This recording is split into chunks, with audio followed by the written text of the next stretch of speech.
pretending that fate is patient. Go run away, get it out of your system. Come back when you're older. Go find a place where you can't be the victim. And come back when you're older. Go catch the storm within your broken bones. And be wild, wild, wild, wild, wild, wild.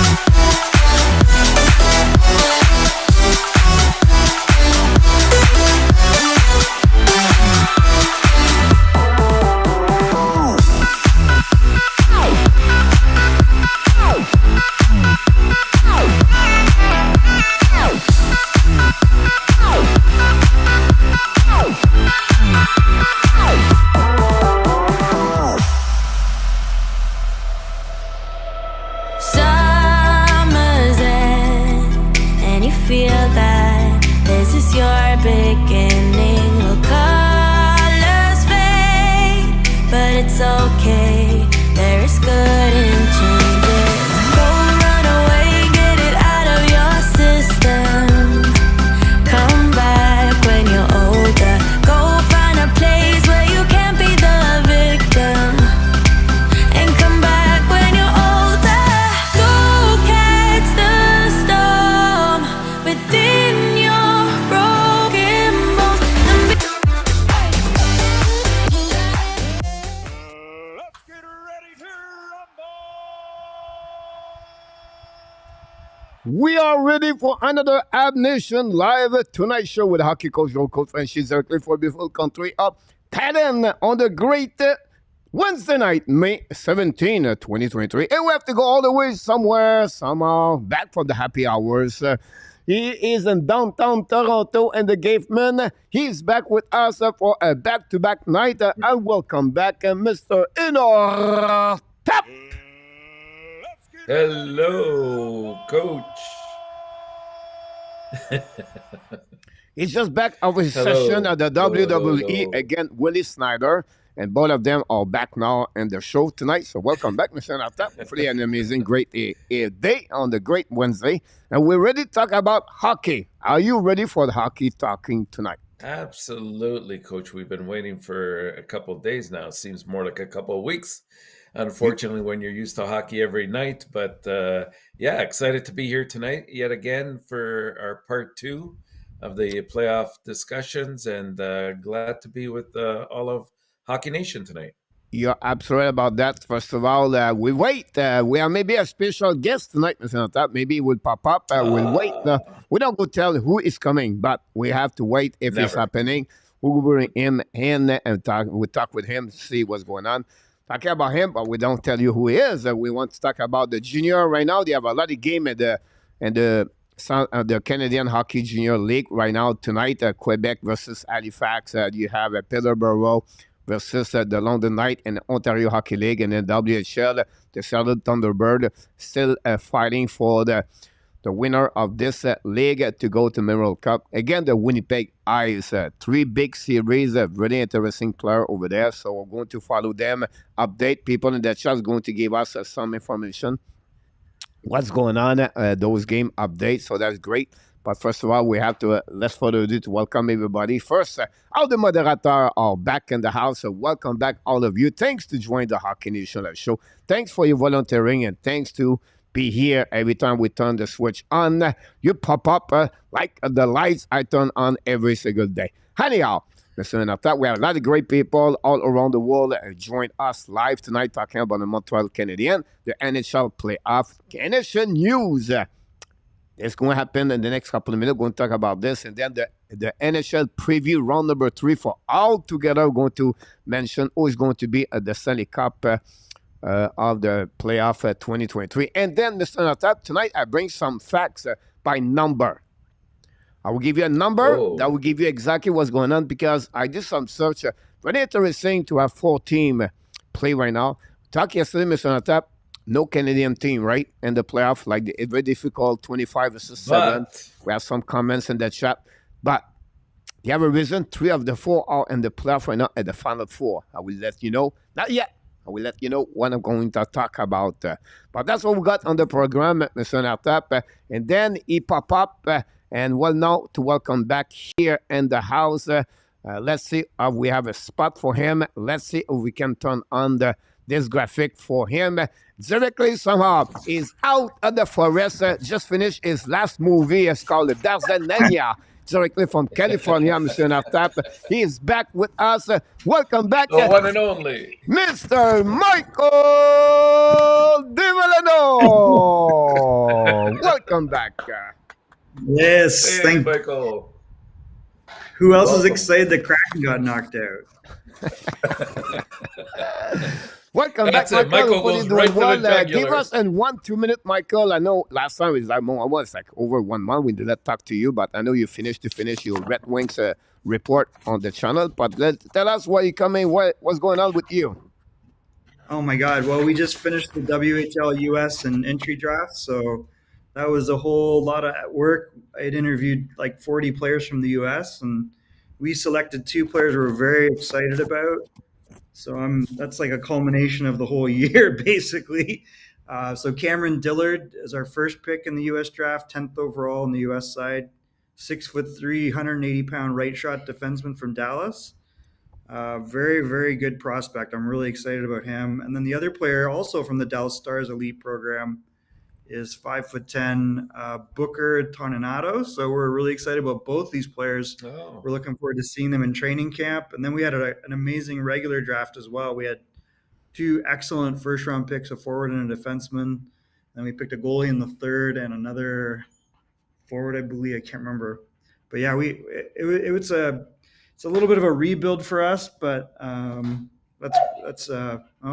Akira's here, so she says howdy. She wants all her treats.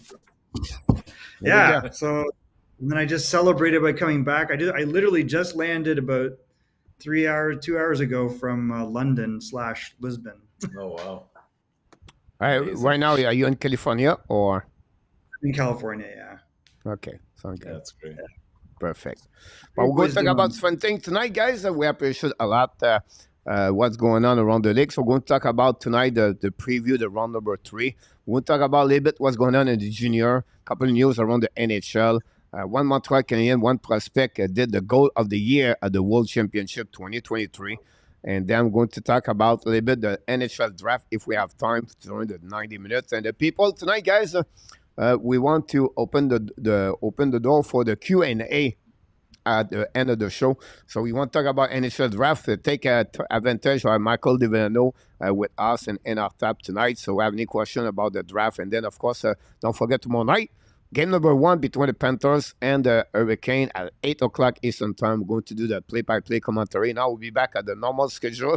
Then we'll be back after that with the Hockey Nation, Hockey HABS Nation live show, like one weekend at 9 o'clock Eastern Time. So that's what we got tonight on this. We have a few people pop up. Again, we welcome everybody. Thanks to be with the Hockey Nation live show. And don't forget, everybody, to click on the like.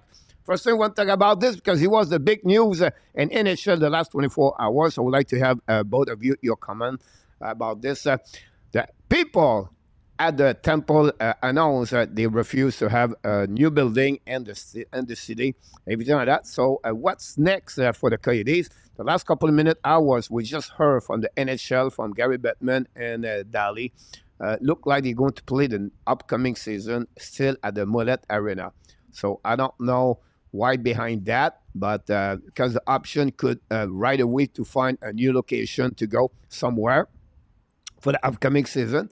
But this has became not a controversy decision, but yes, at some point, because some people would think there was going to be more positive and negative, but the people in Arizona honestly tell exactly what they don't want, and this is the right. That's the reason they make a vote. That's the reason the people vote, and they have to accept that. And now they have to figure out Bettman and Daly to figure out what is next for the Coyotes. But first of all, ENORTAP, tell us what you think about this decision, and then what's going to be, we expect what's going on, and maybe tell us why they still fight to stay in Arizona. Well, I got to admit, I was a bit disappointed in one way that, the whole Tempe entertainment district, I think it would have been great for the city. It would have created so many new jobs and homes and activity just happening. And it, but it was a resounding 57% no vote yesterday, not to have it. And I mean, the only thing I can think of, in all fairness, is I don't think that the people don't care about hockey. I just think that they don't want the taxpayer money going to fund, a stadium and all the tax breaks that the team would get out of it, and that's really the only stumbling point here. So now it puts the NHL in a very precarious situation, because what do you do from here? I know Gary wants to keep him there because, as we said yesterday, it's probably the fifth biggest market out there, TV market.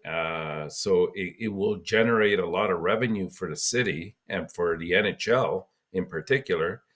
But how can you not consider the possibility of having to move it? And maybe, I don't know, Houston becomes a viable option. And Michael, you can confirm with me, and maybe for ENORTAP, to be sure, is it not no tax fee over there? Yeah, it's a no tax, like income tax state. Yeah. So is it possible, Yeah. because the people are usually no tax, and now they have to add tax for this project? Is it something could be they've been again Totally. this situation? Or? They've proven stingy for 20 years. I mean, regardless of whether it's Tempe or Scottsdale or wherever. I mean, this has been really a kind of embarrassing for the NHL. Like, they hold on It to it is. because it makes the NHL team, but it's a license to lose $30 million a year. I mean, how many owners have been in this franchise? Because you can't just keep pumping in 20, 30 million a year. You have no opportunity to make money on this team. And yes, the valuation, but you're only making money when you flip it.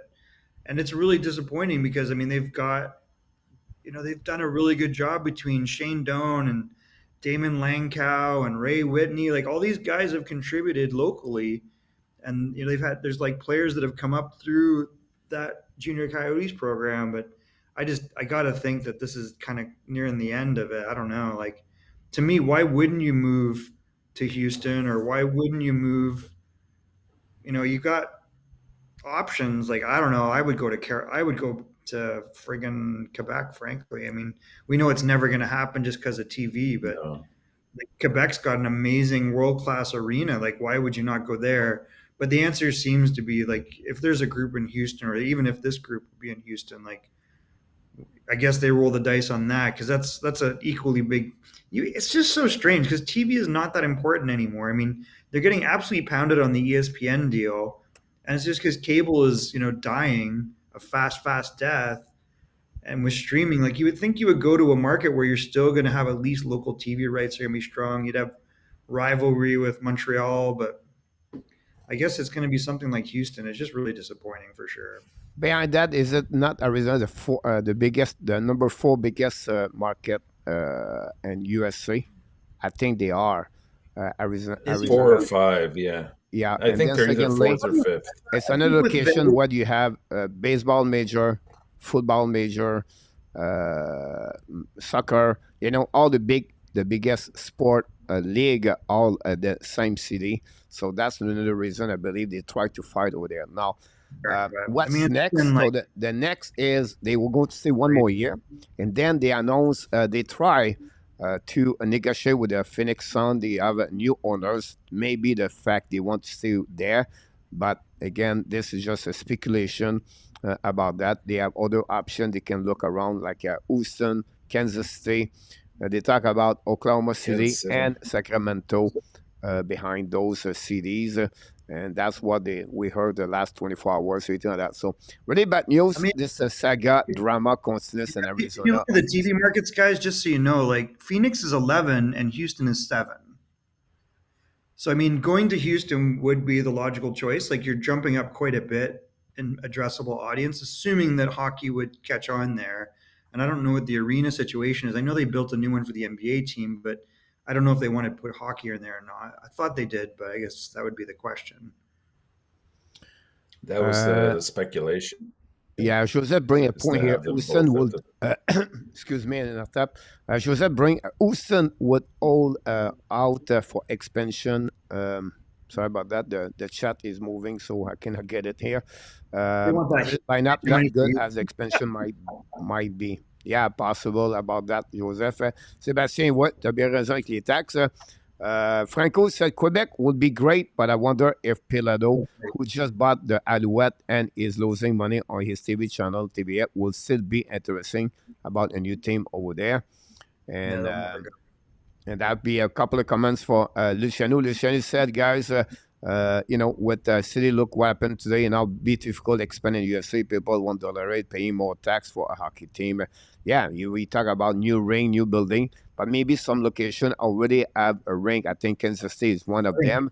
It could be an open door over there, but listen, going to be interesting what it could turn around. Just open the door about that news happening in There's NHL. always Atlanta.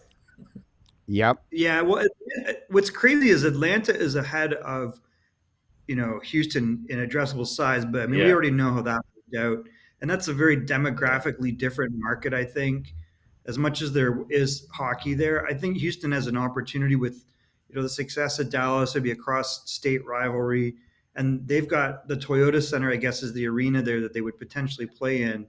And the number of households in Houston are 2.6 million, and Arizona is 2.1. So I think that it's logical that it would be Houston, and Quebec City's got 600,000 people. So as much romantically as I would like to see the Nordique come back, it would be True. not happening. How about that? One thing we did not talk That's about. okay. That's okay. One thing we did not talk about this is that every city in NHL have some kind of phase base. Whatever you have, like $1 million, 1 million people, or 200,000, they still have a base of a really good hockey. And Arizona, the hockey grow at the youth. I think Michael been there because he scout the WHL, and it's a market grow with time, with new building and our hockey facilities, and they grow for the last 20-25 years. Secondly, the people works there, right? The everything. A lot of people are going to be affected by the situation if ever the team moving out. I understand new people in the city were going to get that job, but still. Been there Arizona for more 20 years now. I think it will be very sad news for them. 30. And 30, yeah. I think it's 30, right? Isn't that long? Yeah. I thought it was It is, around yeah. 25. Yeah. It's at the beginning, at the beginning 2000. This area. Yeah. It's crazy. And they've been dealing with this ever since. Remember Bobby Smith was the general manager. Keith Kachuk played there. Yeah. Well, the Kachucks all came through there. 1996.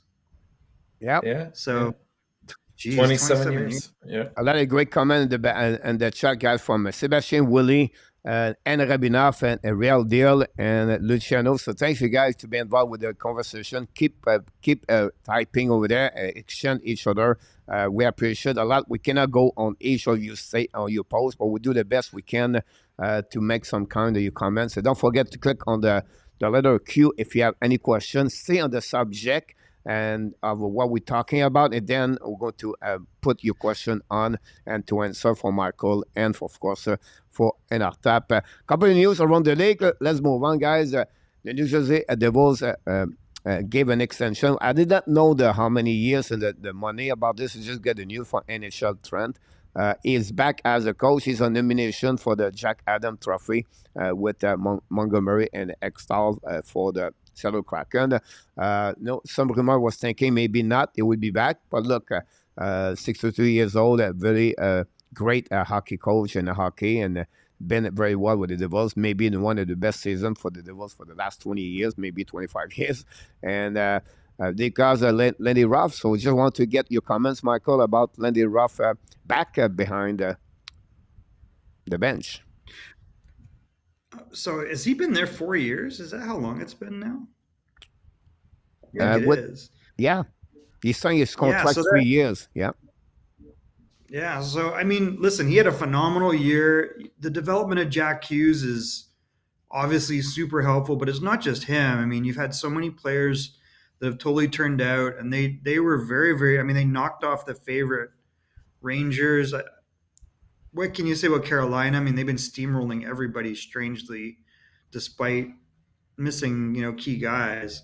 So I don't think that it's any indictment against them. You got to like how they've everyone's developed under Lindy.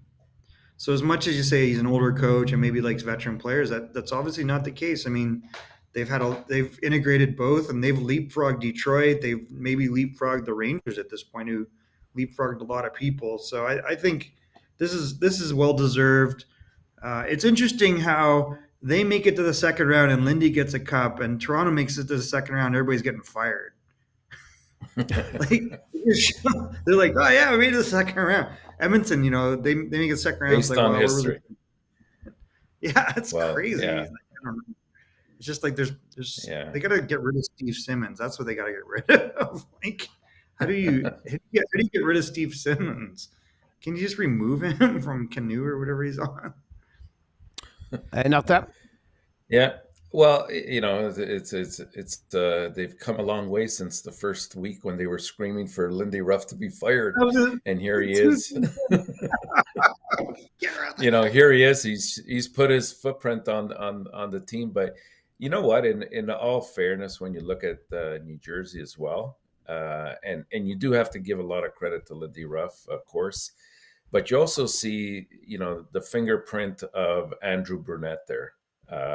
Just the way, if you look at what Florida looked like last year, especially from the offensive perspective, he's kind of brought that forward to New Jersey as well. And it plays well with the types of players and the youth that they have there. So I would say, and the two work really, really well together from what I can see.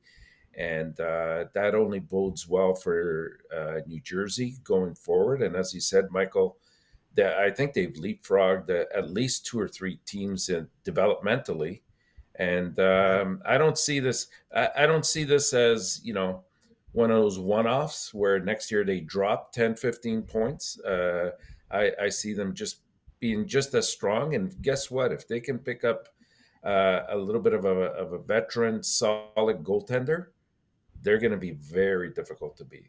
Well, I mean, Akira Schmid was a bit of a revelation. He's a younger guy that played phenomenal in the playoffs for them. I think the Mackenzie Blackwood thing is probably toast at this point. It feels like that's done. I think the biggest thing is they got two superstar young defensemen potentially in Nemec and Hughes. Like Hughes is, this was always the third Hughes brother, and I'm like, no, this guy is legit. He is so talented, and he's big. Oh my God, yeah. And Simon Nemec gives them a foundation on top of all the other guys. They already have so many big defensemen on this team, and then you get these two really talented guys to throw in that mix. They could be really dangerous for a while. And the other guy to keep an eye open for is Nolan Foote, because I think Foote's still going to come through, and you still got days ahead with what's the Swedish Holtz. You've got a lot of potential firepower still there. And they got Meyer. How long is Meyer locked up for? That's a good question. I thought he signed. Did he sign a 6-year contract? Who? Was it 6? Maybe it was. Timo Meyer. Timo Meyer. Did not sign contract yet? Oh, he didn't. Okay. No. Oh, I thought they extended him. Yeah, he says that they going to negotiate whatever is going to happen to him, but yeah, he's not on the. So is he UFA still, or is he RFA? He's RFA, right? I think he is, Yeah. but I think he's a UFA, but maybe one more year RFA, because he said his contract was a little bit ages was. I want to. Yeah, he's RFA. Yeah, one more year, I believe. Yeah. So he's 22, 23, but now he's RFA, so he has to negotiate a contract. But I mean, they have his rights, so I don't think he's going anywhere. And he's already 26 years old, so that's was the reason I was not sure if he was a UFA or RFA. But That's what I knew he was right on the border there, but it looks like he's still RFA. Yeah, one more year. Yeah. yeah, I'm sorry That's about crazy. What's this. he making Peterborough, now? and last update, guys: 20 million. Peterborough 3 and London 1, and the final He got tonight. 10 Oh, the million game bucks. is over. Wow, the game is over. So Peterborough take the lead 3-1 against London Knights for Oh, that wow. one over there. So really interesting to see that. Wow. Great comment for Luciano Consis talking with Steve G and Sebastian and RJ give us some update about this. Let's move on for another news. We just talk about them by Michael and NHL news. Very interesting news today. I heard about the fact like Dubas got an offer extension negotiations talking like a couple of weeks Good. ago.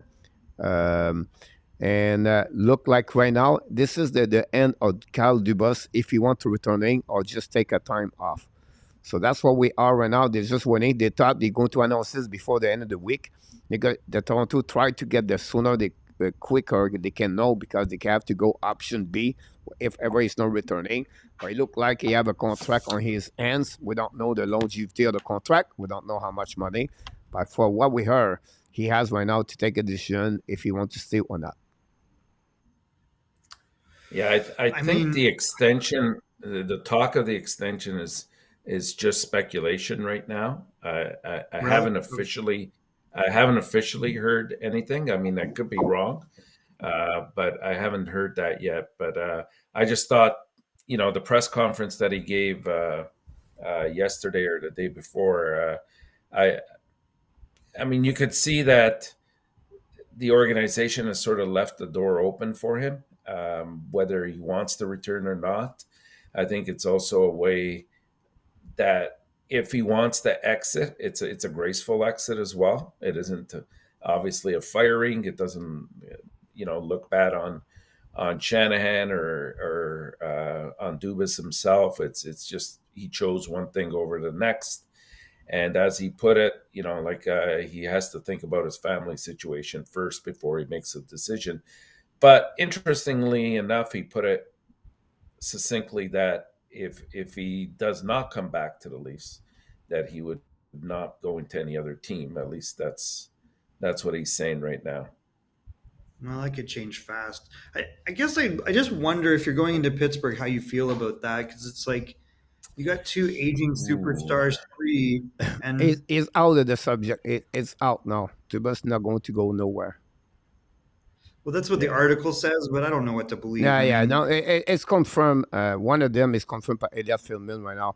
Dubas not going nowhere. He will stay home or will sign with them with an extension contract if he want to do it. So I believe for me, Shannon don't go nowhere because yeah, he's not. if you give an extension for him, he's not going to go nowhere. He know already.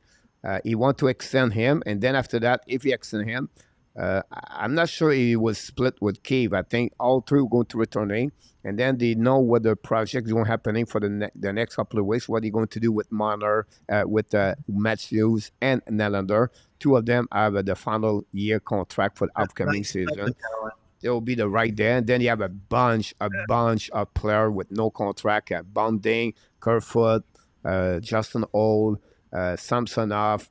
They have Camp, Ryan O'Reilly, I Ashton mean, Reese, and that can go all the way like that, right? And then they're going to say, okay, Brody. what we do now with Brody example, what we do with Matt Murray example, and I can go all the way like that. But for what people was said, that a lot big change could happen.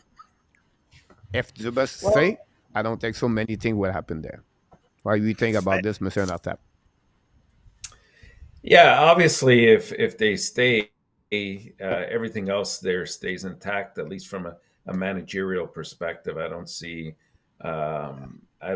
Keefe moving, and uh, I I don't know. They're gonna have to do something. They can't just roll out for the eighth year in a row, pretty much the same team with some minor um, adjustments here and there and expect a different result. Clearly, guys like the top four there have not on a consistent basis or on any level really have produced once it comes to the playoffs. Great seasons by almost all of them in different regards. But when it comes to the playoffs, somebody or a couple of them have to step up and answer the bell because it's no coincidence that they haven't, with the exception of this year, they haven't been out of that first round. I mean, I think what blows my mind is you've got a captain that you can't even play at his normal position in the playoffs. It makes no sense to me. I think you go all in on getting Ryan O'Reilly back. I like Asiari. Yarncroc had a great season. Like all the supporting casts were very good. I think and that's probably the best that supporting cast has been. The defense is clearly not good enough.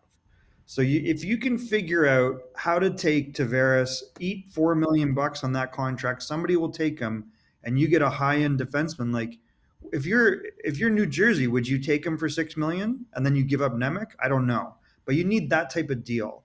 You need someone that has a high-end defensive prospect that can come in. And I don't think Simon's the right guy, but they need to do what New Jersey did. New Jersey's got 5 twin tower pairs, right? Like they've got Ball, they've got Hamilton, they got all these guys. They've got the guy Michael, from Colorado. I want to stop you because, Michael, you bring something great. I will mention one name because I'm right there, because you talk about the same thing and you talk about a defenseman, and now he's a UFA. Yep. Brody. Ryan Graves.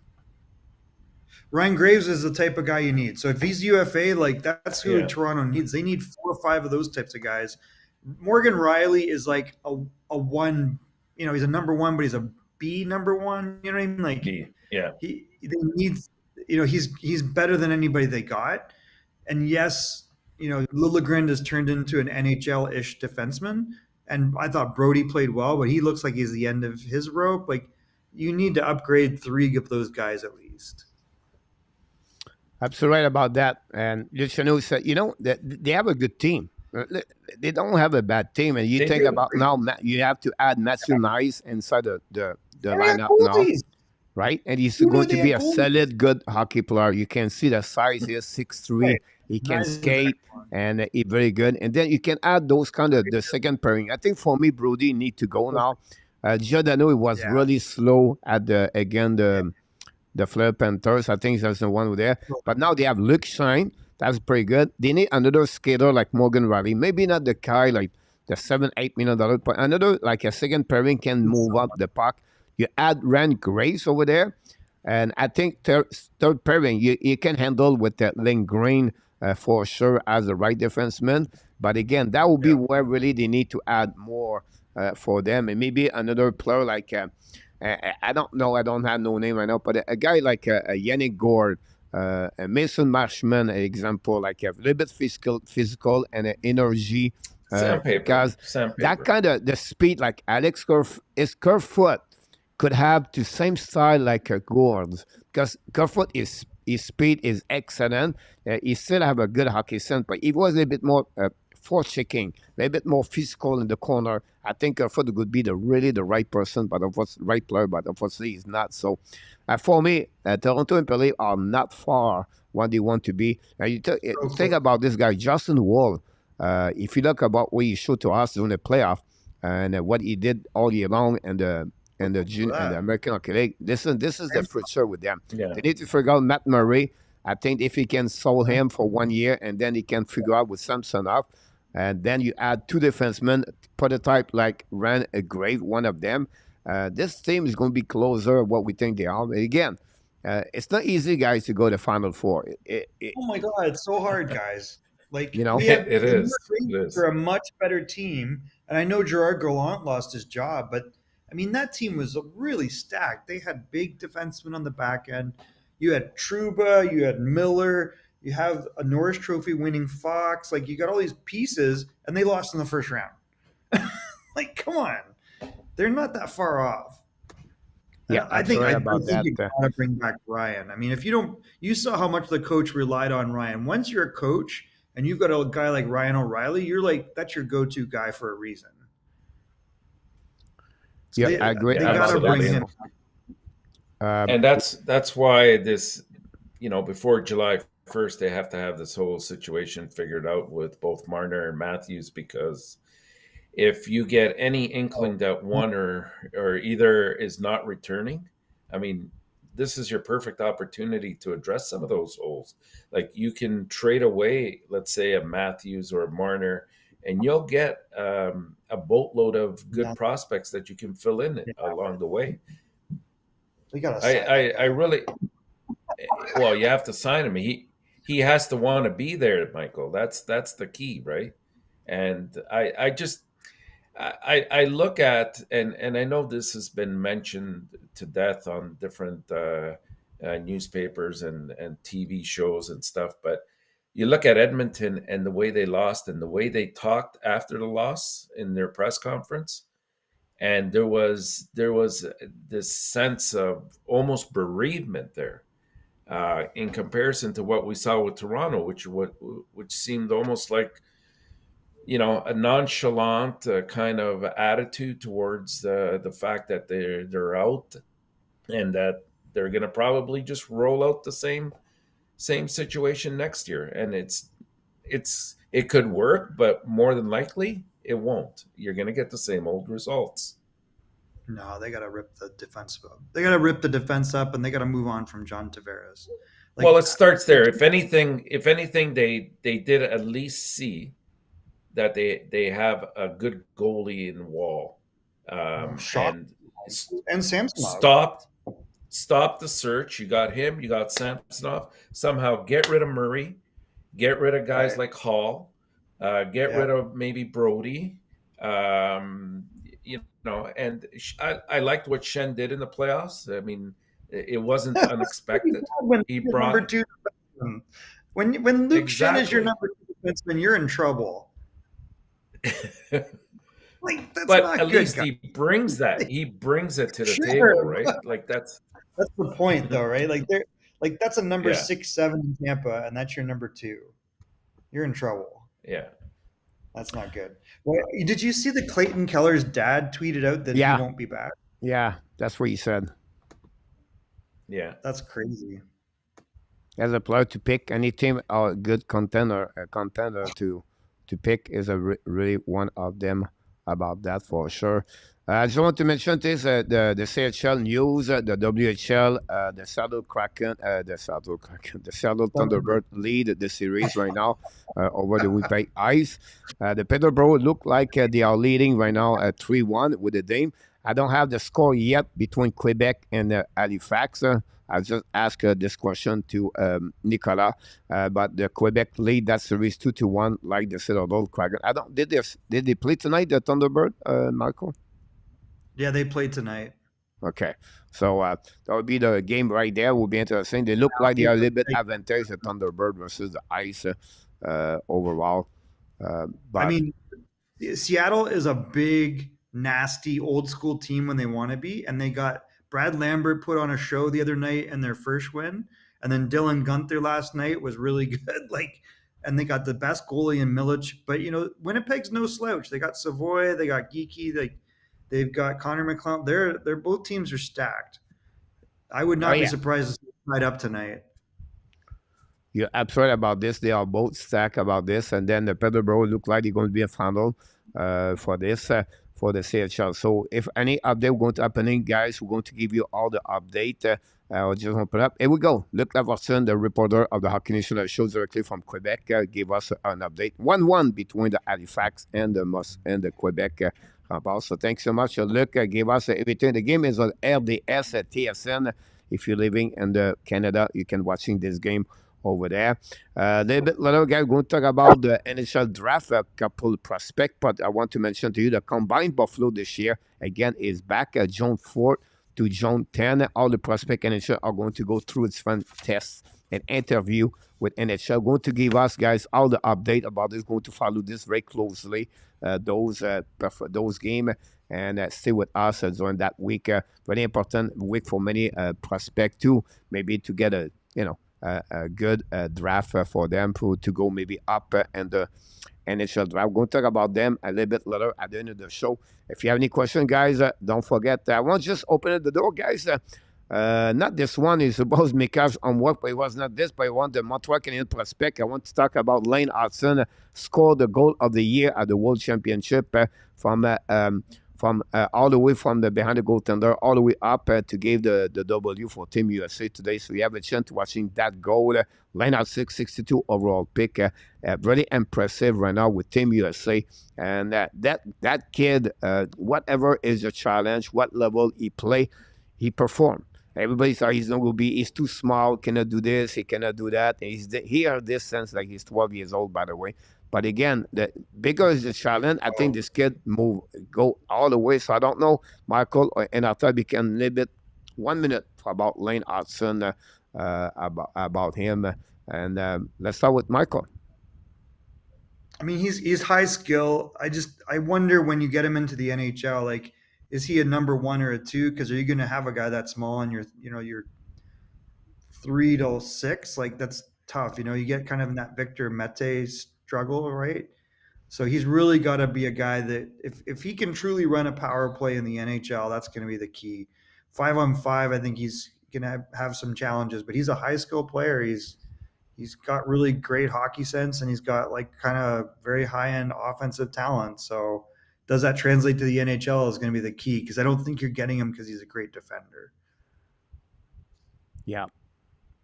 And after Yeah, it was today was a beautiful goal, but as you know, their coach and the team philosophy there is, he gives the young players the opportunity to showcase their talents, and that's exactly what he did on that goal. I think he's got, I believe, 5 points now in 4 games or something to that effect.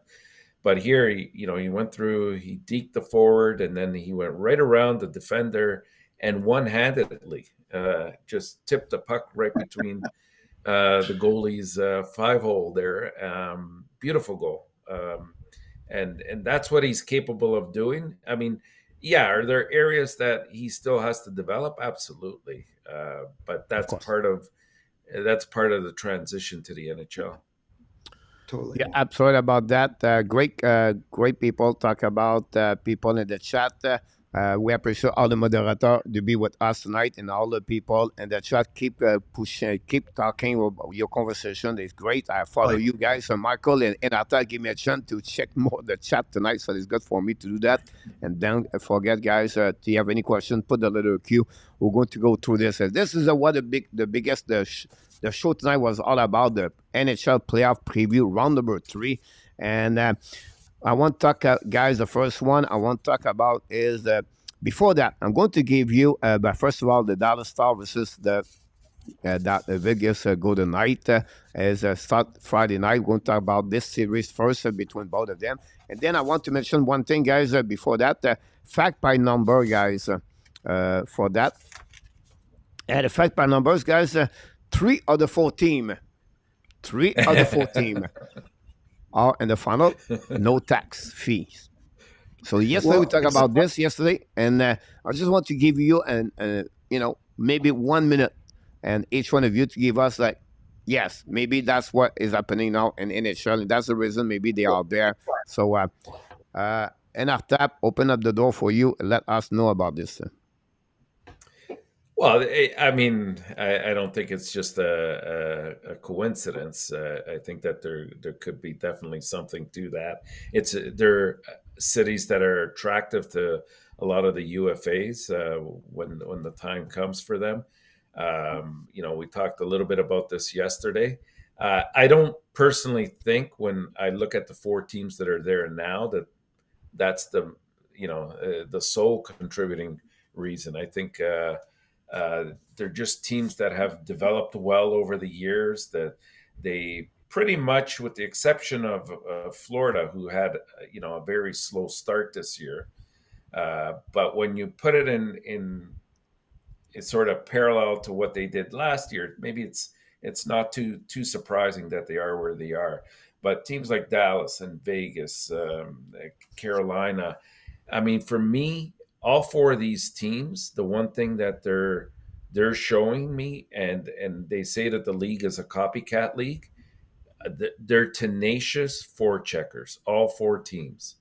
and they just do not allow you to exercise your transition game or your speed game, as we saw some better teams built that way could not get going at any point. I mean, there were moments when they could, or maybe they would rely on their power play to get them into the games. But overall, it's the forechecking that has really gotten them where they have, and also to a lesser degree some goaltending, right? Like Bobrovsky's kind of come out of, I don't want to say out of nowhere, because he's always kind of been streaky like this, where he'll put together a series of games where he's unbeatable, and then quite the opposite. And let's hope that doesn't happen, because you want to see obviously a semifinal and final. That's very exciting. But Ottinger as in the big games, he's been there. I know you can make the argument, yeah, he's been pulled 3 or 4 times, but I think that's part of the process. Goaltending in Carolina has been relatively solid, and Vegas, you got to give him credit. Brasso came out of nowhere, really, and then he gets injured, and Aiden Hill comes in and holds his own. So I think that those are the 2 key contributors to why these 4 teams are in the finals.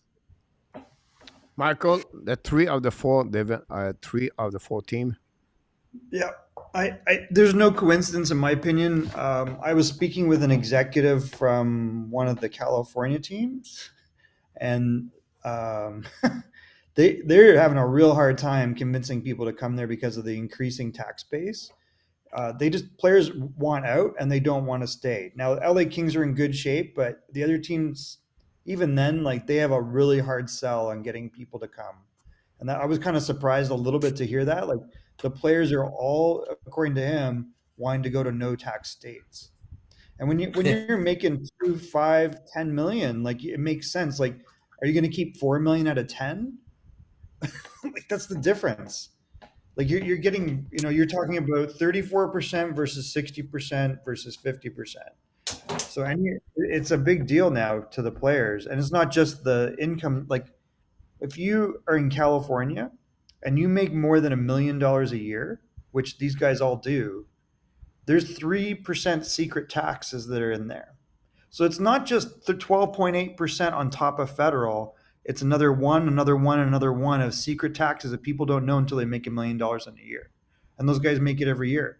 So they're paying about 62% by the time they're done, versus you go to Florida and you're just paying federal, which is like 34. Like, it's a significant.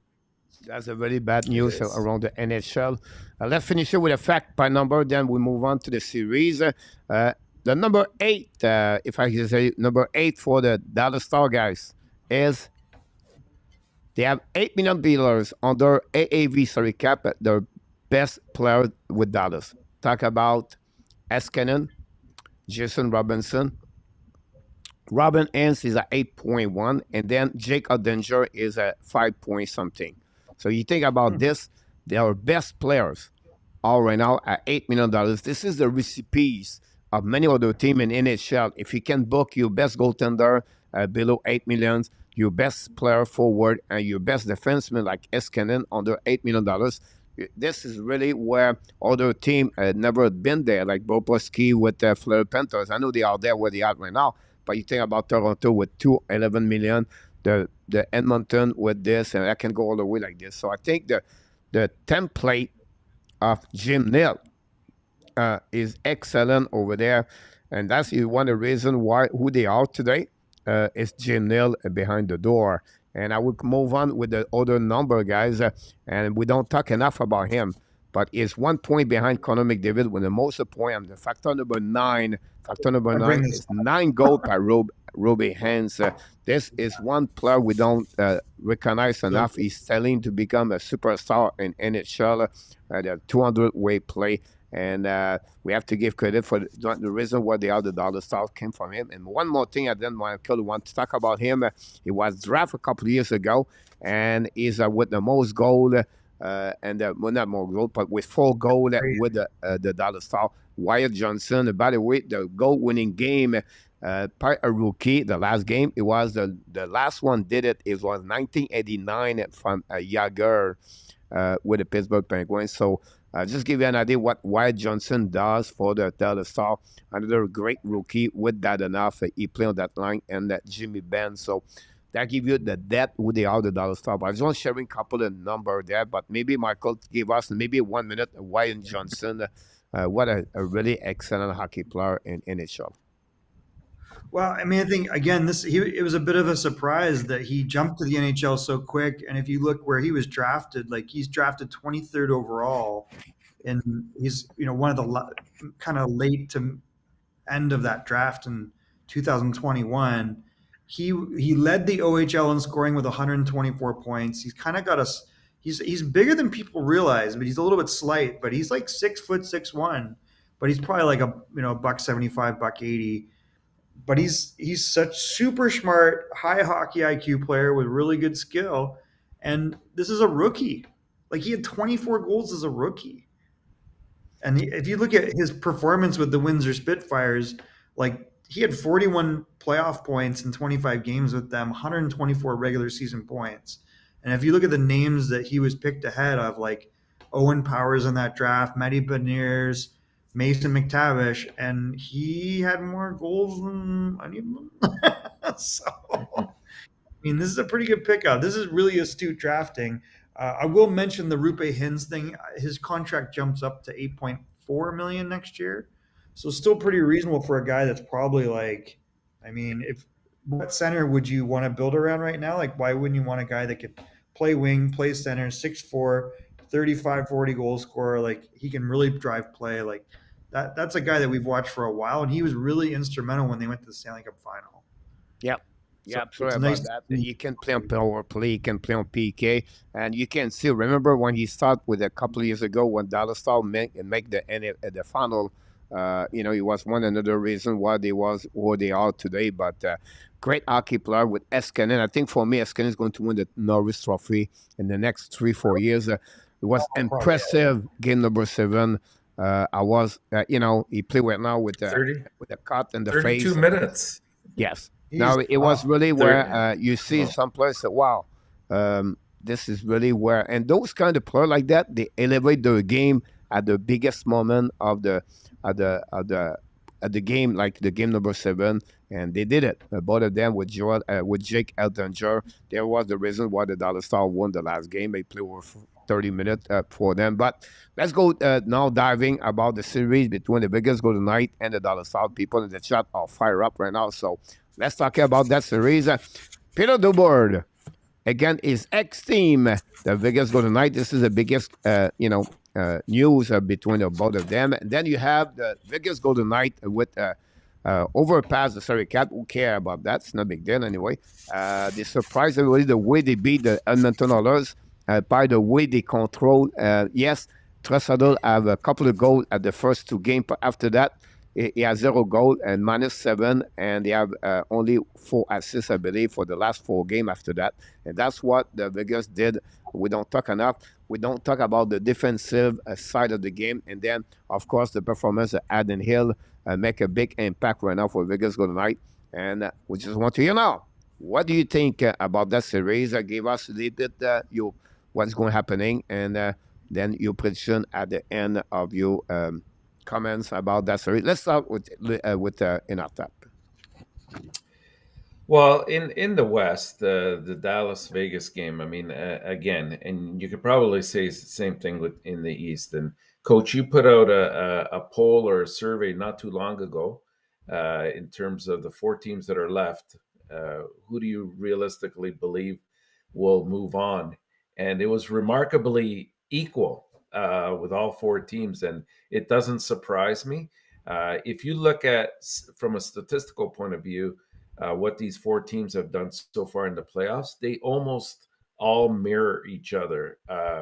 If we're looking specifically at Dallas and Winnipeg, one thing that stands out a little bit more in Dallas's favor is the power play. I think they're clicking at about a 32% pace right now, which is almost double where Vegas is at.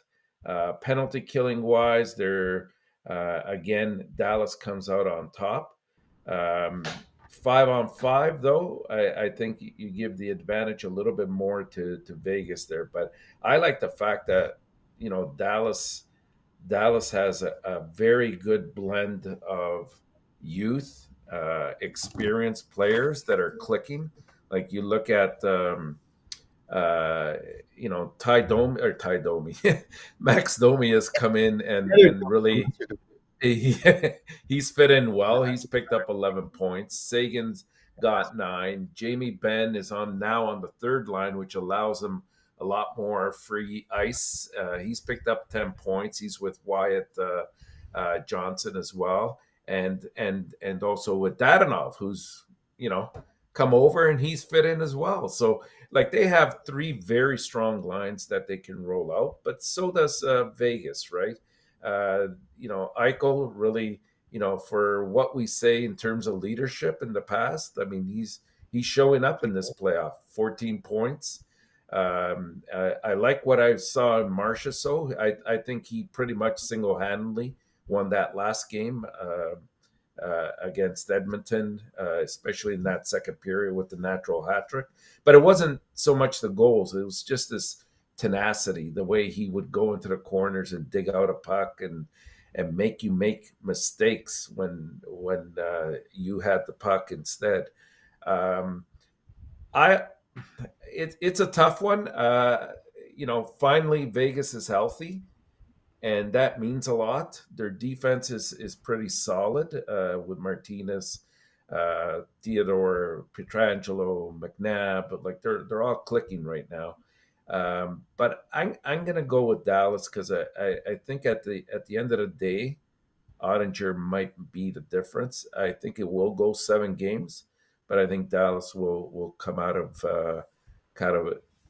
it a little bit more on the positive side. It's such a tough call. Like I hope Dallas pulls it out. I have a feeling, Mark Stone has been such a big factor for Vegas. Like having him come back and the level he played, he was so instrumental, I think, in that Edmonton series. So people give credit to the goalies, and I think the 5-on-5 play of Vegas was more than just about one guy. Like, Yeah. and Mark Stone led the way. Like he's such a difficult player to play against, the way he strips pucks and he puts pressure on, and he's a terrible skater, and that it doesn't matter. Like you just underestimate him, and around the net, he's just so tough. Uh, it's just weird. I feel like Joe Pavelski is on a mission, and you may not be able to stop him, but at the same time, then on the other side, you got Peter Angelo and Stone. So I kind of feel like Vegas is going to pull it out. I hope Dallas does, and I hope my friend Steve Spott gets, into the final. Would be amazing, but I guess we're going to see what happens. I feel like it's going to go to 7 games, and that Vegas will pull it out. But man, it's going to be a tight series. I'm really looking forward to watching this one. Yeah, great comments for both of them. A lot of great comments in the chat, guys. The chat flying tonight. A lot of 5, 7, 8, 10 people talk each other about everything. That's great to hear that, and that's fun to see that. And we want to thanks again all the moderators with all the people in the chat. Don't forget, guys, to click on the like if you don't mind, and give up all the update about the junior. If you have any score, that'd be great. About that, I'm too lazy to turn on my TV to the channel. By the way, but that's subject. The three Dallas and Vegas, guys. So what I did, I reviewed the series between Vegas and Edmonton, and Vegas took advantage maybe the lack of defensive zone of the Edmonton and the lack of the goaltending performance overall by Stuart Skinner. That will give Vegas really a little bit what they dominate against Edmonton, and they shut down. Whatever McDavid produced, but they shut down, honestly, Tressadol. He was hot. Tressadol is 13 goals in 8 games. And then after that, the last 4 games, he did nothing. So Vegas adjust themselves against Edmonton. You have to give credit about Bruce Cassidy behind the bench for what he accomplished against the Edmonton. Now, you got about the matchup Dallas versus Seattle Kraken. The difficulties of Dallas, it was to handle the speed, the transition, and the forecheck of the Seattle Kraken. That's what it was the biggest problem. Of course, Ottinger, 2 of the 7 games did not do well, but overall, it was a blowout every single game between both. So when you review all those series and now you match up Vegas versus Dallas, now Dallas have for me, a better matchup versus Vegas versus Kraken. The the Vegas, their speed is not like the Kraken. They are not all the way pushing you hard on the transition. Yes, but not exactly the same Kraken. And then the Kraken have a really 3 line, maybe 4 line they can score. You can have a 10 front scorer over there. Vegas have some, but not like the depth of Kraken about their speed and Danev example. The Vegas have one thing advantage, the size. All the defenseman guy is over 6 foot, 6'2", and he can go all the way like this. And then you can see the 4 line, the Colzar, the Nicolas Roy, and William Carrier. They bring some kind of the physicality for checking on the offensive zone. That's the big one. Maybe Dallas can struggle, but overall, if Dallas continues to performing what they did, and they have done kind of contribution from Wyatt Johnson, the Dadonov, the guy Max Domi.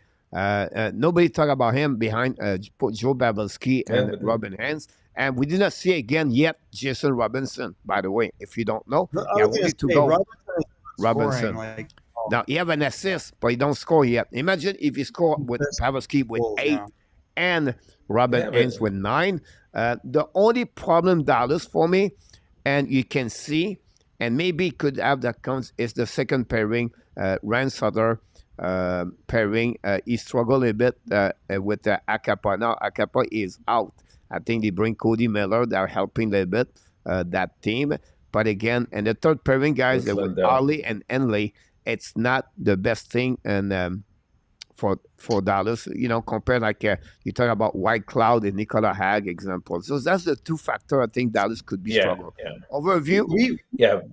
overview, we guys. have I go really with Dallas because I want Dallas underrated. win, and I I want see Dallas to win, 7 games. coach, but I think Yeah, well, we don't understand how much scoring depth Vegas has, and their defense is so much better than we give it credit for. Like Nick Hague, White Cloud, Peter Angelo, Theodore Martinez. You're like, okay, like I'm waiting for a bad defenseman.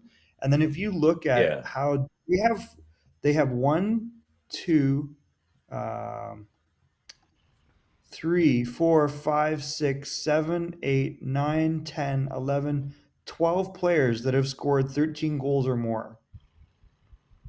So their offense is definitely a little bit more spread out. Like their top end guy only has what, 28 goals, 27 goals, and they got guys like 14 goals for Wah. Amadio got 16 goals. Carrier got 16 goals, and that wasn't even a full season. Paul Cotter got 13 goals. Like they've got more depth than I would have ever guessed when you look at them. And I feel like Dallas feels like top heavy, but I think in the end, Pavelski's like no, I wouldn't say. Yeah, I wouldn't say they're top heavy. Like I hard to really say. think that we kind of underestimated, and justifiably, when Max Domi came over, it sort of balanced the 3 lines there for Dallas. Probably true.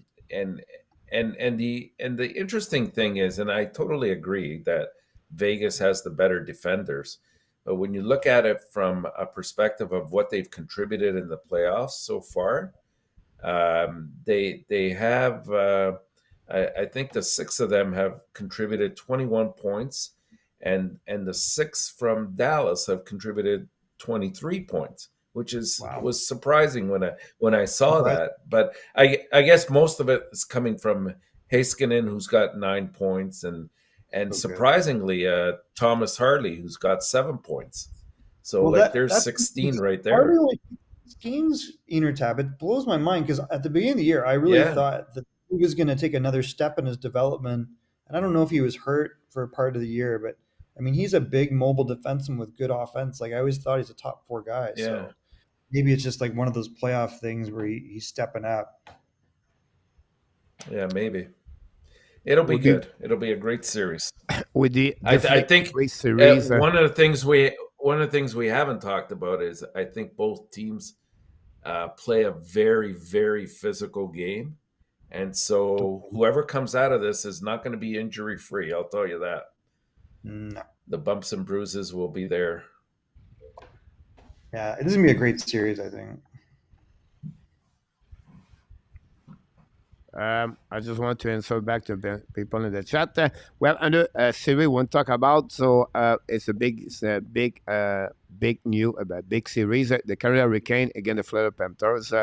Um, I did not see this coming, honestly. I did not select both of them. And Florida Panthers guy beat the Toronto Maple Leafs and they beat the Boston Bruins.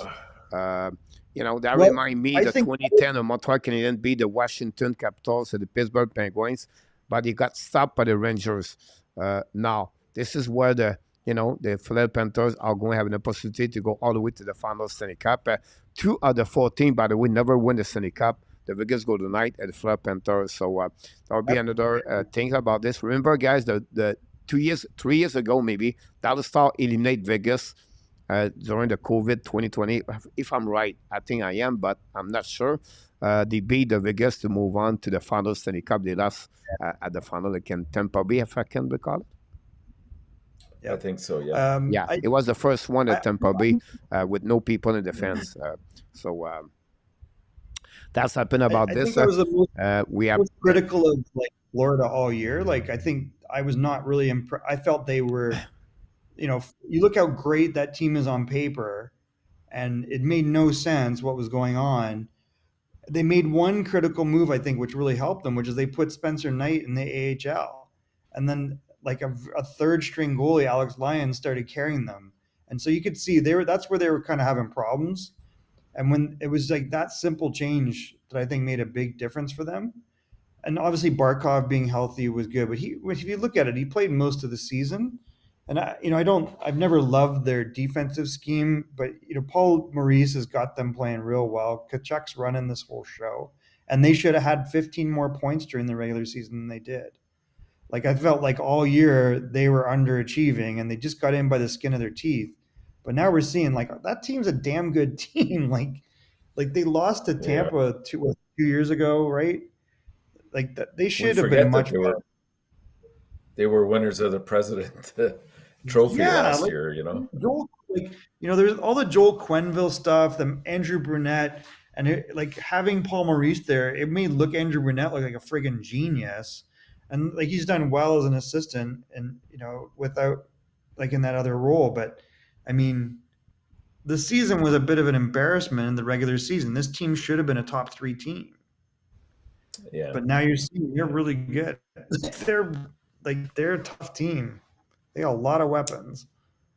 Yeah, you're absolutely right, and really, it shouldn't come as a surprise. I mean, I was on the same boat as you, Michael, initially with Maurice. Because I thought, I don't know if he's the right fit for Florida, but I'll tell you, to me, the turning point in the year for Florida, I don't know if you remember, it was the game against the Toronto Maple Leafs when I think it was in the second period. The Leafs had taken a 2 or 3 goal lead, and they were all on turnovers that Florida had self-created, and he just ripped into the team without even calling a timeout.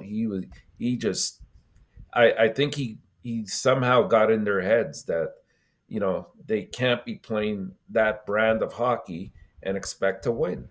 They have to go out there and they have to commit and they have to work harder and work as a team. And that they have. Now, having said that, as good as Florida has been in the playoffs, let's not forget that they were 1 point. I mean, Pittsburgh was 1 point behind them, and that loss that Pittsburgh had against Chicago, I think either the second last game of the year or the last game, I can't remember.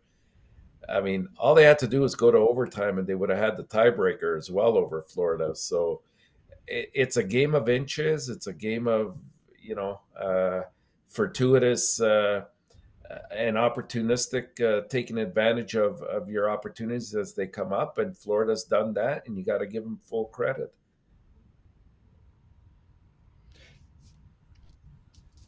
it was weird when they were down to that one game. I think it was in the Toronto series, and they're interviewing Paul Maurice on the bench. He's like, "Oh, I'm just watching." He's like, "What? What's this guy talking about?" He goes, "Oh, I don't know. I'm just seeing the players are calling the plays. That's what he said, and I'm just watching." I'm like, and it kind of looked like that. But I feel like they obviously have a really good leadership group led by Matthew Tkachuk. I mean, 210-point season in a row. This is no fluke.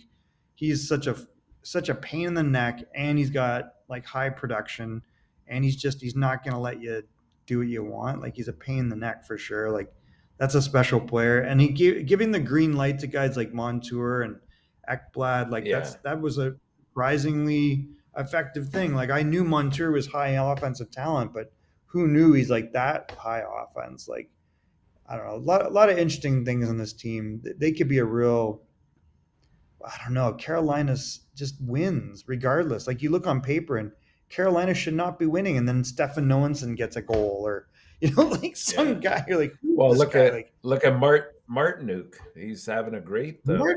playoff. He's 10 points, and even Kokaniemi's been contributing. But I think when it comes to Carolina right now, I mean, it's pretty obvious. Like, you look at their back end guys like Slavin and Burns and Pesci and Skate. Like, these guys they're just solid. Even picking up Gostisbehere and putting him on your third pairing, I mean, it doesn't hurt. It's exactly where he probably belongs, and he feels comfortable time wise. And they generate a lot of their offense. Like, that I underestimated them, because I thought, when they lost Pacioretty, and then after they lost Teravainen, and they lost one Svechnikov, exactly.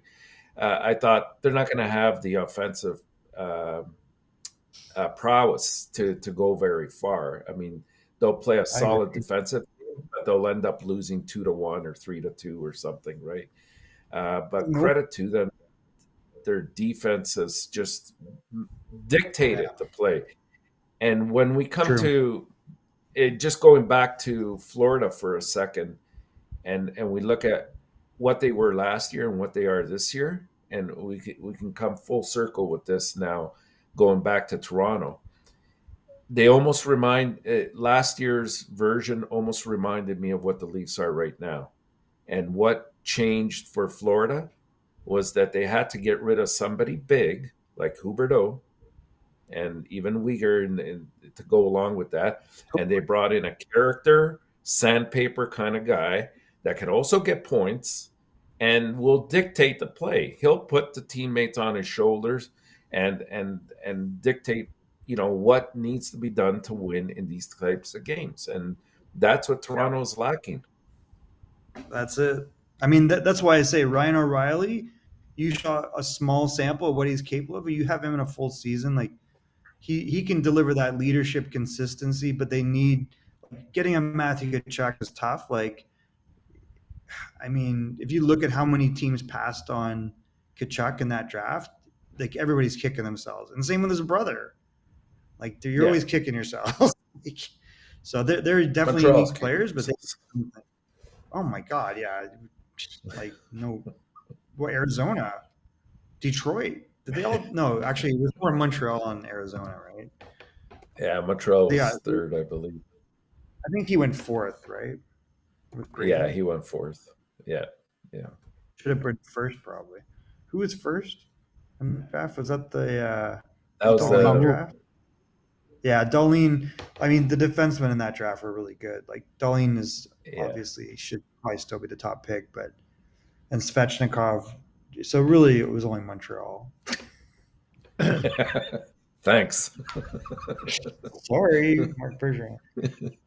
Yeah, it's again, you think about this, right? As the Florida beat the Boston Bruins, they beat the Toronto Maple Leafs. They don't care who is in front of them. They just consider to play the system. Is a forechecking, is a 2-1-2, and they have the player like a Tkachuk and you have Bennett behind that, and then you have Barkov and Lundell shut down the middle of the ice, and then you have a defenseman Monteau, Forslin, and then behind that you have Ekblad, Kudos. So and then Bobrovsky make a big impact. Sonny came back in the middle of the series against the Boston Bruins.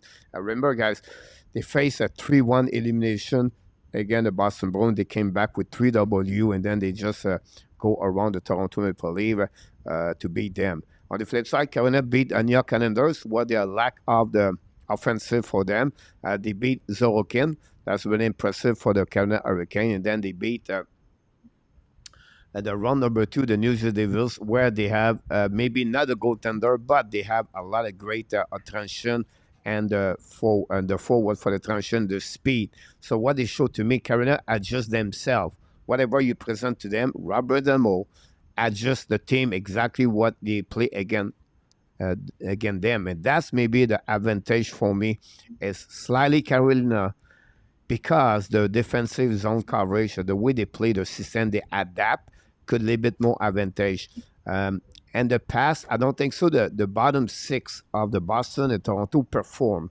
And Carolina used 4 line, and they have the Martinook. Look like Wayne Gretzky on number 2, and then you have fast right there, and then a 4 line with Paul Stastny, Stefan. You have Nozen over there. The wave come to your face all the time, and now they're going to add Tero Venen back in the lineup. Now look like that the team right now. I think advantage on the paper. On the paper, I think I will slightly go with the Carolina Hurricane. If Florida win, they need support, Listerinen, Lundell, those kind of players, Colin White. Because if you think about this guy, on the 14 right now, the worst line, 4 line, is the Florida Panthers, if you think about this.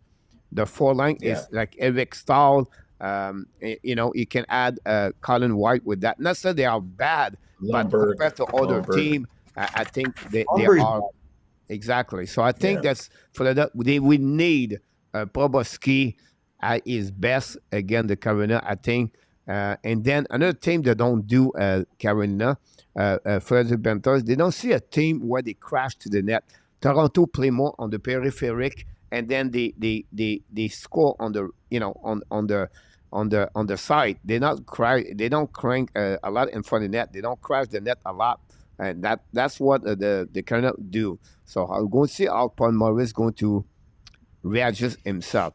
Canada, we need Frederick Anderson at his best too. And of course, I think the Canada, we talk about the Vegas, we talk about the defensemen, the core defensemen. I think Michael or talk about them, but I think we don't. I think they are underrated, the defensive of Carolina. When you talk about Brent Burns, he can score. Slavin, can you shut down? And nobody talk about one defenseman and NHL is Sekech. I think Sekech with the playoff and the season have over 20 goals in NHL. I think the season was 17. He had a great year. So Brady. Again, Florida Panthers destroy me this year. They destroy my bracket. They destroy my. They destroyed the Habs pick. And now I'm going to go number 3 round, and then I go again them for the 3rd time. So who really knows at the end? I'm telling you right now, Florida, Barkov, Kachuk, Duclair is going to get a hat trick in this series. You're going to have goals like coming out of your ears. You're going to be shocked. Sam Bennett is going to win the Conn Smythe Trophy, Pierre. Okay, Sam Bennett. Yeah. And the game goal is going to be Sam Reinhart. Like, you don't realize. Surreal. He's been so. This is so when Sam Bennett came out. Like, I don't know if you know, but he played in the Toronto Marlies with Connor McDavid. And McDavid played a year up. So McDavid's, I think, in 97. He's in 96. And it was like Sam Bennett, everyone was like, this is Doug Gilmour. This is Doug Gilmour. And now you're seeing it. Like, he's filled out a little bit. He was buried in Calgary with Daryl Sutter. Like, it was ridiculous. This guy was like, I should be the captain of this team, he was telling them.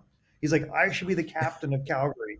He was telling them that. And he was right. Yeah. Like, you see what type of a player he is. He's got a lot more talent, but he's a pain in the ass. He's tough. He'll hit your top player. He'll run your goalie, and then he'll score on you, and he'll go date your sister. Like, he's just annoying redheaded neck.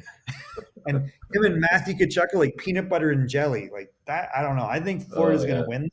yeah. I think the magic in Carolina is going to run out unless they're getting Svechnikov back or the ghost of Max Pacioretty. I think Florida's going to win this.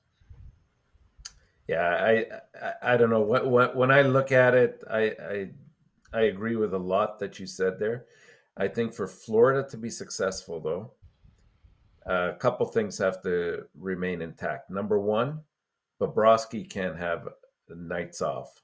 I mean, he has to continue playing the way he has, because right now Carolina, if I'm not mistaken, is the team in the playoffs that has the most, is averaging the most shots on net, and so he's going to be well tested because they shoot from anywhere and everywhere, and all four lines like to get involved. Now here's the key to success besides Bobrovsky. Carolina will have a difficult time coming behind and really administering their will against Florida if they have to come out of their system. And how do they come out of their system? If Florida takes early leads, if they're up 1-0, 2-0, then it forces a different brand of game for Carolina. One in which, with the injuries that they have, I'm not so certain that they can overtake Florida from that perspective. So that'll be interesting. And I think Florida will also have to put a lot of pressure on the back end of Carolina.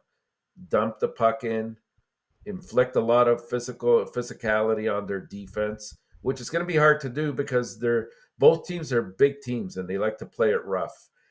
So again, this is going to be a series that's going to be very bruising, and you're going to see a lot of hitting between these two teams.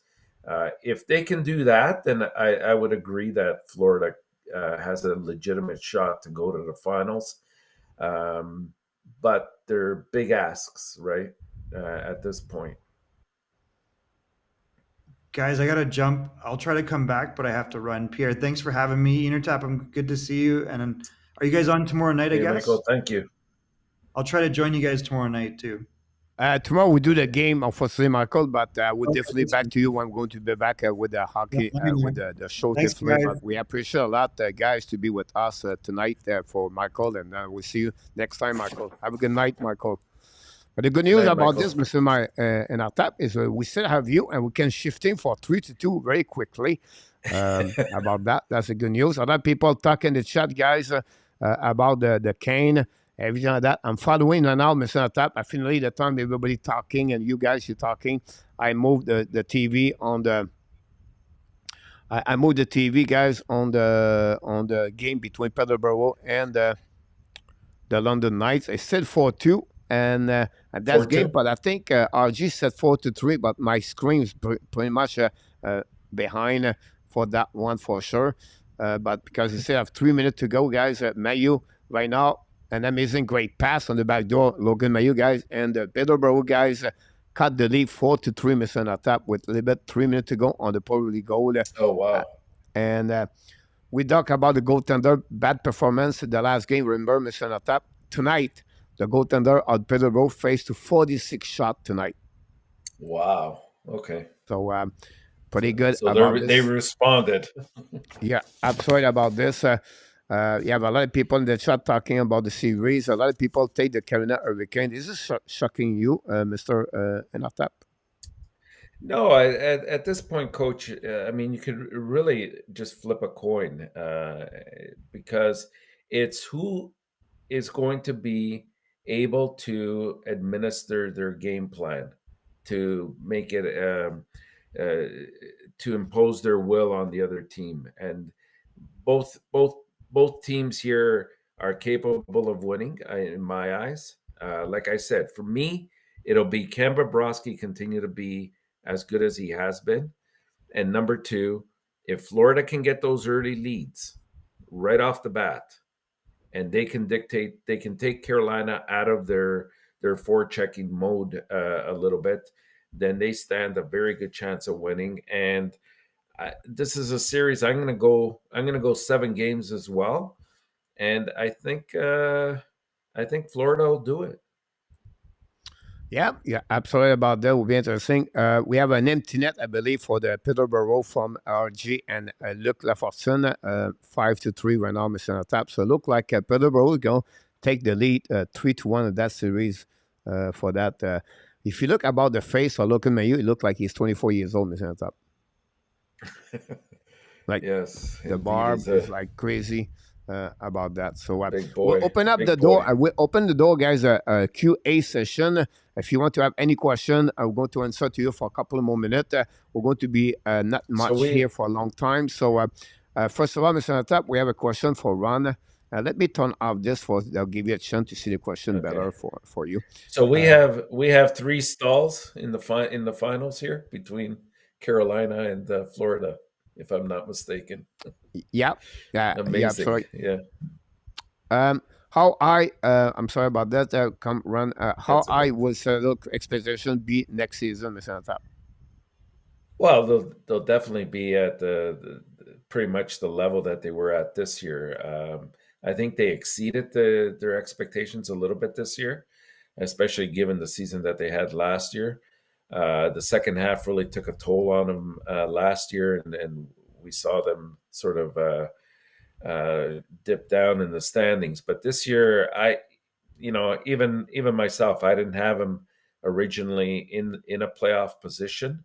I thought that they'd be a team a few points out of a wild card spot, but I give them credit because even when they went into a couple of bad streaks, they were able to come out of it quickly, and we saw what it means to have four efficient lines like they do, that they can roll at you in waves. And I forget now how many players hit the 20 goal mark on the team, but it was pretty impressive. You're absolutely right about that, and I'll totally agree with you. I would say to you that if you think about the Seattle Kraken, the biggest thing you have to figure out now, of course, is the situation with Matty Bernier for his new contract extension. He have one more year. I think the Bernier contract would be very interesting to see that. Possibly he won the rookie trophy because he signed a 2 years contract. Remember, as a ELC, not a 3 years. So next year is going to become a RFA. I think Ron Francis is going to stay on the plan, right? It's not about what the success happening last year. They're going to make that higher expectation. They consider to draft. They are not chasing big name, but they consider to develop at the same time. And they have a couple of good prospects coming with the Seattle Kraken. And I think that's what would be Ron Francis the next couple of move he's going to do for the next couple of weeks. But Francis is a patient. He did it with the Canada became a Tap, and I expect the same thing for the upcoming season for the Seattle Kraken. Well, they're shocking a lot of people with their performance this year. Over 100 Yeah, points, Mr. Tap. That's not easy to accomplish for no, sure, no. and to beat the round number one. Well done by the head coach, or that was his nomination, and well done by the Ron Francis GM over there. Anything you want to add? Yeah, and even that second round, coach. I mean, Dallas had to play the perfect game to defeat them in the 2-1 there in that, or was it 3-1 with the empty net? And who came through for Dallas? The two people we spoke about earlier, both Wyatt Johnson and Hintz scored absolutely perfect goals, like just picture perfect goals, and that's all that Grubauer was giving up that night. He was just phenomenal, as was Ottinger as well for Dallas. But nothing to be ashamed of if you're a Seattle fan. They really represented well, and they've got a good future ahead of them. Yeah, absolutely right. Answer to you, Terry. We never met in person. The question was, did you meet together? No, we never did that, Terry. We just see each other on the live streaming, Mr. Terry. Then ask you this question: what do you think the Panthers win the Stanley Cup? I I would put it pretty much at equal basis as all four teams. I really, this is the most difficult prediction to make between this series and also the Dallas series, because you can make arguably cases for either team, either sets of team winning. So yeah, they stand a great chance. I don't see that they're outclassed or you know at a deficiency in any particular area than any of the other teams. They just have to take advantage of their game plan and execute it to the best of their abilities. If they do that, they'll get to the finals. Yeah. Then we're going to go with Luc Laforcine asked us this question. Could Montreal trade Hutson and the 5th pick to get the 2nd round pick? So that would be the trade again with Anaheim Ducks. Yeah, so we're pretty much talking Fantilli, I would say, at that spot there. Outside chance that it might be Carlson, but I think Fantilli will probably go second. I don't think it'll happen. I don't see that, especially since the number 5 position is very very interesting. Like just about anything can happen. By that I mean Michkov obviously could fall in that number 5 spot, and Montreal would be getting a great player. If for some reason either Anaheim or San Jose, who are dark horses here in terms of possibly selecting Michkov, if they do select him, then you can obviously you're going to see either Carlson, maybe not so much Fantilli, but Carlson and Smith both fall down a bit, and that could land in your lap as well. So I wouldn't make that trade if I were Montreal. Yeah. To just answer to you, it's like, if you think about Anaheim, the problem with 5th is you don't know who you're going to get. So you don't know it's going to be Smith, Michkov, or Carlson. So it's a little bit big risk for the Anaheim Ducks. That's the first thing about that. The second thing, Anaheim have a lot of defensemen and their prospect. With Jimmy Trestle example, Zellweger, Luno, and Matt Shikniuk, whatever his last name for Ontario. So I think Lane Hutson are going to bring more what they already have because the situation position. So back to your question, look, I don't see this could happen about that for them for this. So we appreciate a lot to stay with other questions. Guys, we have one question here is coming, Mr. ENORTAP. I can get it. King, could you tell us the what is your question? I understand all the name you put on the chat, but what do you guys see? So I don't know that question. So you can it and then confirm Peterborough won tonight. Confirmed by Luc and by RG, Mr. ENORTAP. So that's give us everything. Yeah. So Peterborough move on with 3-1. I think Terry, just refresh your that'd be great. Do you see Kane stay with the Rangers next season? I don't. I think that the Rangers already have a bit of a salary cap issue that they're going to have to address. And I'm not sure that Kane wants to stay there. I really do believe that he might return to Chicago. I can see that.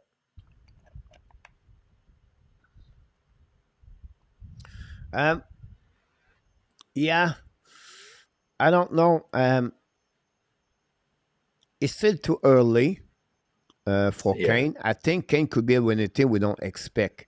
When I said that, like, I don't know, like a team like Toronto, example. Like Carolina Hurricane always find a way to bring like Pacioretty, or they get a player like that.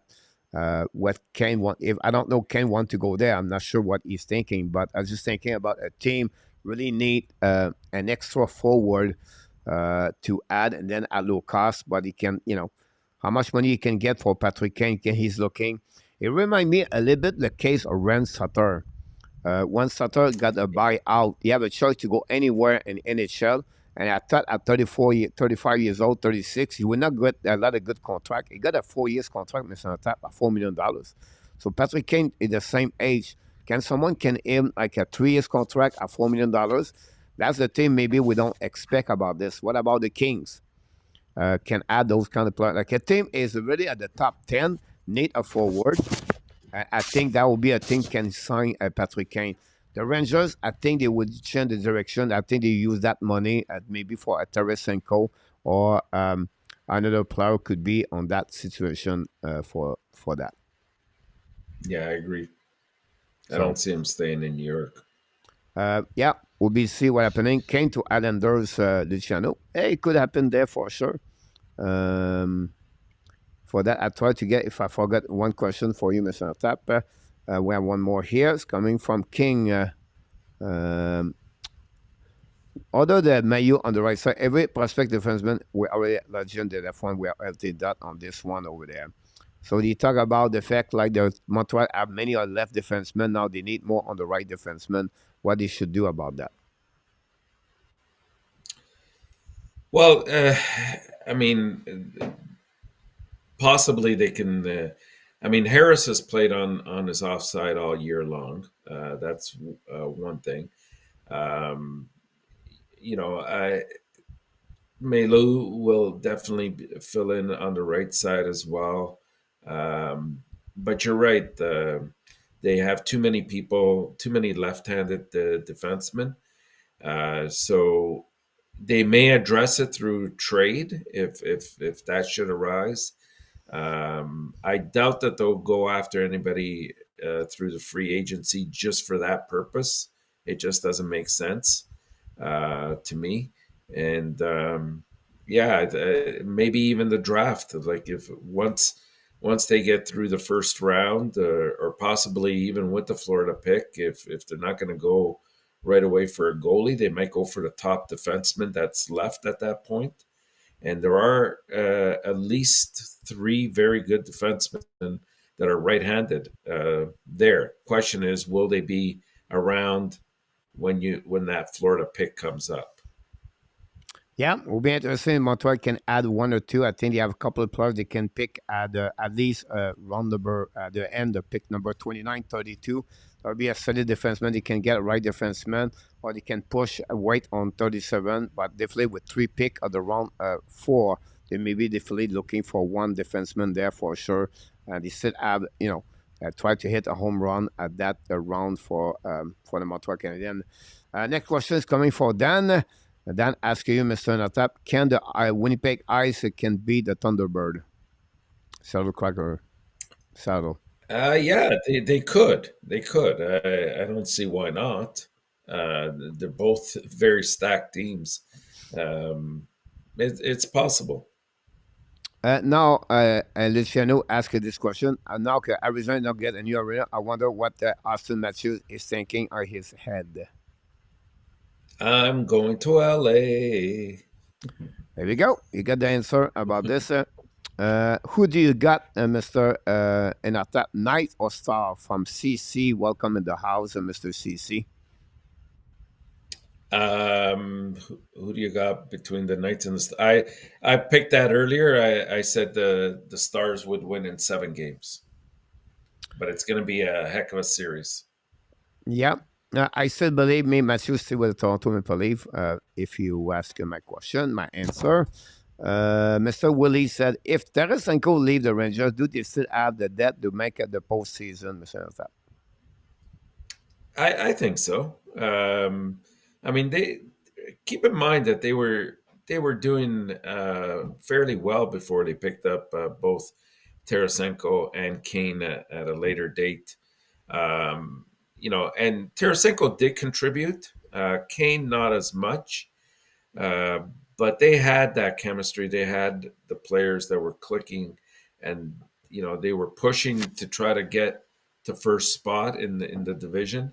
They came definitely short of that. They didn't even finish second, just behind New Jersey. So I wouldn't worry about offense from their perspective. I think that they can generate enough goals even without Tarasenko. But I think Tarasenko has a better chance of staying in New York than Patrick Kane does. Yeah, Tarasenko, I think it will stay with the Rangers. I think they will try to find a way to keep him. If not, they will need and they will top 6 players, and I think that would be a player they're looking for. So if they can sign Tarasenko, if Tarasenko wants to stay with the Rangers, I wouldn't be shocked if it's happening for that. For the upcoming Vegas, go with Danny, go with Vegas for that one. And we check about this. The Winnipeg Ice take the lead, Mr. Top 1-0 against the Thunderbird. And this is all the 11 different prospects that can make the NHL for Montreal. Harris, Hutson, Trudeau, Stumble, and Strom, Norlander, all shot left. You're absolutely right about this for that, but And you have to it's a remember. good problem to have. Yes, you're absolutely right about this. But King, remember, not all of them go to make the NHL at the same time. So, like Norlander, I'm not sure he's going to make it. Strobel, I'm not sure he's going to make it. Trudeau, we have something have to follow up for sure. But let the time will tell us for that. I trust check anything else. Any chance Shostakin try to leave the Rangers, go nowhere?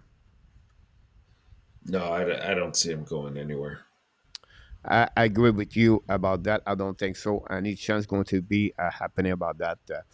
Look, Mr. Natab, we passed the 9:30. We tried to keep the show less than 2 hours. When there are not much subject. Tonight was another special preview of round number 3 of the NHL. We'll be back tomorrow night, Mr. Natab, at game number 1 between the Florida Panthers and the Hurricane. And the game start at 8 o'clock Eastern Time. Take a note, guys. 8 o'clock and Friday night, the game start at 8:30. Like we do, guys, we're going to follow up this all the way to the end. And after that, we're going to the Buffalo. We're going to follow up the combined NHL Prospect 2023 all the way to the NHL Draft and June 28 and 29 for the in Nashville, following by the UFA July 1st. And that will be the end of the season, complete season 2023 for 2023. So a lot of things going to happen again until the end of this season, Mr. Natap. I can't wait to talk to you again for everything. One more question before we leave, Mr. Natap, if you don't mind, if you can answer that one over there. Coming from Luciano, do you believe the Eastern Conference next year would be the tightest that we have ever seen at the wall? A lot of great upcoming team are coming, Mr. Natap.